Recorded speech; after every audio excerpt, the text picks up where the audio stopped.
ప్రకృతి నేస్తాలైన శ్రీరుద్ర వారి మట్టి గణేశ విగ్రహాలు ఇప్పుడు అన్ని రత్నదీప్ స్టోర్స్ లో లభ్యం. త్వరపడండి. నమస్తే, నేను Keshav. Welcome to Suman TV. ఆంధ్రప్రదేశ్లో ప్రభుత్వం తీసుకుంటున్నటువంటి వరద విపత్తు నిర్వహణ సహాయ చర్యలను చూసిన తర్వాత ప్రభుత్వ ఉద్యోగులు కూడా స్పందించారు.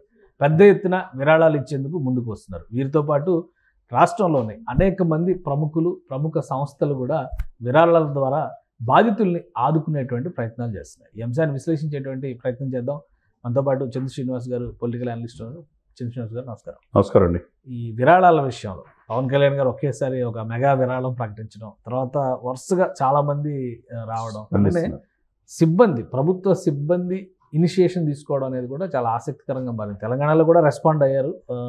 టీఎన్జిఓలు అయితే 130 కోట్ల విరాళాన్ని వన్ డే బేసిక్ శాలరీని అనౌన్స్ చేశారు. సో ఆంధ్రప్రదేశ్లో ఏంటి, ఎలా ఉంది పరిస్థితి? డెఫినెట్గా అంటే మీరు దాన్ని మంచి పరిణామంగా మనం భావించాలి. బేసిక్ పే, ఒక రోజు వేతనాన్ని ఎన్జిఓ నేతలు అందరూ, ఉద్యోగులు అందరూ కలిసి 120 కోట్లు ఇవ్వటం అనేది చాలా మంచి పరిణామంగా మనం భావించాలి. 120 crores అంటే మామూలు విషయం కాదు. చాలా పెద్ద, చంద్రబాబు నాయుడుకి ఒక ఊరట. అంటే వరద బాధితులకు సహాయంగా మేమున్నాం, మేమంటే అనే ఇది ఉద్యోగ సంఘాలన్నీ కూడా తీసుకున్నట్టుగా కనపడుతుంది. అంటే వాళ్ళకి కావలసినది తోటి ప్రజలు ఇబ్బందుల్లో గురవుతే స్పందించే హృదయం కావాలి. కాబట్టి ఈ కూటమికి పూర్తి సపోర్టు అన్ని శాఖల నుంచి ఉన్నట్టుగా కనపడుతుంది. లేకపోతే ఒకేసారి అంత పక్కన తెలంగాణ రాష్ట్రంలో ఏదైతే ఉందో ఇంకా స్పందించలేదని చెప్పి చాలామంది అనుకున్నారు. కానీ 120 crores వాళ్ళు దానికి సంబంధించిన ధృవీకరణ పత్రాన్ని చంద్రబాబు నాయుడుకి ఇవ్వటం అందరూ కూడా ఆశిస్తున్నారు. అదే సమయంలో పంచాయతీరాజ్ కూడా మీరు చెప్పినట్టుగా 1,60,000 మంది ఉద్యోగులు, పంచాయతీరాజులు, సచివాలయ ఉద్యోగులు మొత్తం కలిపి దాదాపు 14 కోట్లు ఇచ్చారు. ఇది మా నాయకుడిని చూసి పంచాయతీరాజ్ శాఖ మంత్రిగా పవన్ కళ్యాణ్ గారు ఆయన స్ఫూర్తితో ఇచ్చామంటున్నారు. అదే సమయంలో ఒకరోజు మూల వేతనం అది 14 కోట్లు. లేకపోతే 60,000 మంది పంచాయతీరాజు, ఇంజనీరింగ్ విభాగం సభ్యులు కలిపి 75 లక్షలు ఇచ్చారు. లేకపోతే గ్రామీణ నీటిపారుదల వాళ్ళకి సంబంధించి వాళ్ళ 10 లక్షలు, వాళ్ళు కొంతమంది తక్కువగా ఉన్నారు. అంటే మొత్తం కలిపి 14,85 లక్షలు. ఇక్కడ ఇటు ఉప ముఖ్యమంత్రి గారిని చూసి, ఇటు ముఖ్యమంత్రి గారిని చూసి దాదాపుగా ఈ కూటమి, ఈ నాయకత్వాన్ని చూసి ప్రభుత్వానికి మేము కూడా ఉద్యోగులు ఉన్నాం కదా, మేము మా వంతు చేయాలనే ఆ తలంపు రావటం ఏదైతే ఉందో మనం అందరూ కూడా అప్రిషియేట్ చేయాల్సిన విషయం. వీరితో పాటు ఇప్పుడు ఏపీలో చాలా మంది ఇన్వెస్టర్స్, అంటే మీన్స్ ఇండస్ట్రియలిస్టులు కావచ్చు, వ్యాపారవేత్తలు కావచ్చు, రాజకీయ నాయకులు కూడా, సీఎం రమేష్ గారు 1 కోటి రూపాయలు అనౌన్స్ చేశారు. అది ఇప్పుడే తెలిసింది. ప్రభాకర్ రెడ్డి గారు, ఎంపీ ప్రభాకర్ రెడ్డి, ఆయన 1 కోటి రూపాయలు కూడా మొత్తం కంప్లీట్ గా ఆంధ్రప్రదేశ్ ఏపీకి ఇచ్చారు. సో అంటే ఈ మార్పు అనేది ఏ విధంగా చూడాలి మనం? డెఫినెట్ గా రాజకీయ నాయకులు కూడా ఒక ఇది అనేది, ఒక సేవా గుణం అనేది చంద్రబాబు నాయుడు గారి నుంచి, పవన్ కళ్యాణ్ గురించి చూసి నేర్చుకున్నారా అని అనిపిస్తుంది. ఎందుకంటే సీఎం రమేష్ గారు 1 కోటి రూపాయలు ఆంధ్రప్రదేశ్కి ఇవ్వటం, ఆయన అనకాపల్లి ఎంపీ బాధ్యతగా ఇదిలో బీజేపీ ఉన్నాడు. ఇప్పుడు ప్రకృతి విలయం ఇలా ఇబ్బందులు గురవుతుంటే ప్రజల కోసం నేననేది ఒక సహాయం 1 కోటి రూపాయలు అనౌన్స్ చేయడం అనేది మంచి పరిణామంగా భావించారు. అదే విషయంలో ఆంధ్రప్రదేశ్ చెందిన వ్యక్తి, కృష్ణా జిల్లా చెందిన వ్యక్తే మాజీ సుప్రీంకోర్టు ప్రధాన న్యాయమూర్తి గారు కూడా ఈ ఇరు రాష్ట్రాల రెసిడెంట్ కమిషనర్ పిలిపించి చెరొక 10 లక్షలు ఇవ్వటం అనేది, నేను సహాయం చేయటమే కాకుండా అందరూ కూడా స్పందించండి, ఇటువంటి పరిస్థితుల్లో మనం ప్రభుత్వానికి, రాష్ట్రానికి అండగా ఉండాలని మాజీ సుప్రీంకోర్టు ప్రధాన న్యాయమూర్తి ఎన్వి రమణ గారు పిలిపించారు. అదేవిధంగా వెంకయ్యనాయుడు గారు కూడా ఇరు రాష్ట్రాలకి చెరో 5 లక్షల రూపాయలు ఆయన ఇవ్వటం కావచ్చు. మాజీ ఉపరాష్ట్రపతి, ఏదైనా కానీ ఒకవైపు సినిమా నటులు, ఒకవైపు పారిశ్రామికవేత్తలు, దివీస్ ల్యాబ్ అయితే కంటిన్యూగా ఆయన ఫుడ్ సప్లై చేస్తున్నారు ఇస్కాన్ ద్వారా. అదే సమయంలో వీళ్ళు కూడా మెగా వాళ్ళు కూడా మేము పనిచేస్తున్నాము, కావాల్సింది ఎప్పటికప్పుడు ఇవ్వడానికి రెడీగా ఉన్నామని చెప్పి వాళ్ళు వస్తున్నారు. అది ఇవన్నీ కూడా ఇరు రాష్ట్రాలకు ఒకేసారి ఇంత విపత్తు మనం ఎక్స్పెక్ట్ చేయాలి.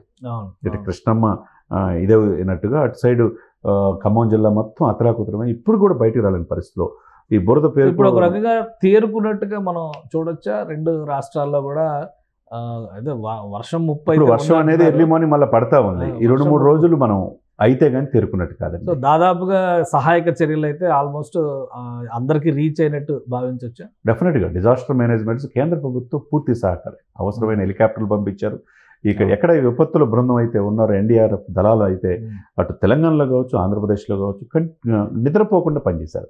కాబట్టి ఇంతమందిని ప్రాణాపాయ నష్టం తక్కువగా 30-40 మంది మాత్రమే ఇదైతే అంటే ప్రాణ నష్టం ఎక్కువ జరగకుండా. అదే వాయనాడులో చూడండి, దాదాపు 400 మంది 500 మంది చనిపోయారు. గ్రామాలు 2-3 గ్రామాలు మొత్తం వెళ్ళిపోయింది. కానీ ఇక్కడ కరెక్ట్ టైంలో స్పందించారు ప్రభుత్వ యంత్రాంగం మొత్తం.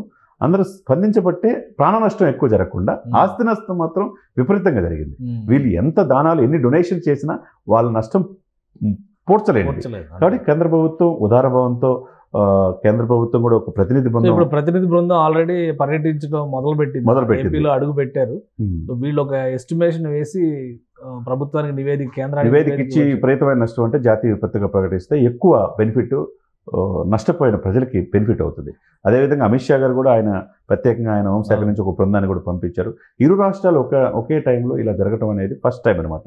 కాబట్టి ఇరు రాష్ట్రాల ముఖ్యమంత్రులకి ఏంటంటే వీళ్ళు ఏదైతే పారిశ్రామికవేత్తలు కావచ్చు, తర్వాత పెద్ద పెద్ద ఫార్మా కంపెనీస్ కావచ్చు, దేశ విదేశాల్లో తెలుగు వాళ్ళ ప్రతిష్టని ఊనింపజేసిన ఇతర దేశాలు ఉన్న కూడా డాక్టర్లు అందరూ ఉన్నారు. వాళ్ళందరూ కూడా స్పందించే హృదయం ఉండాలి.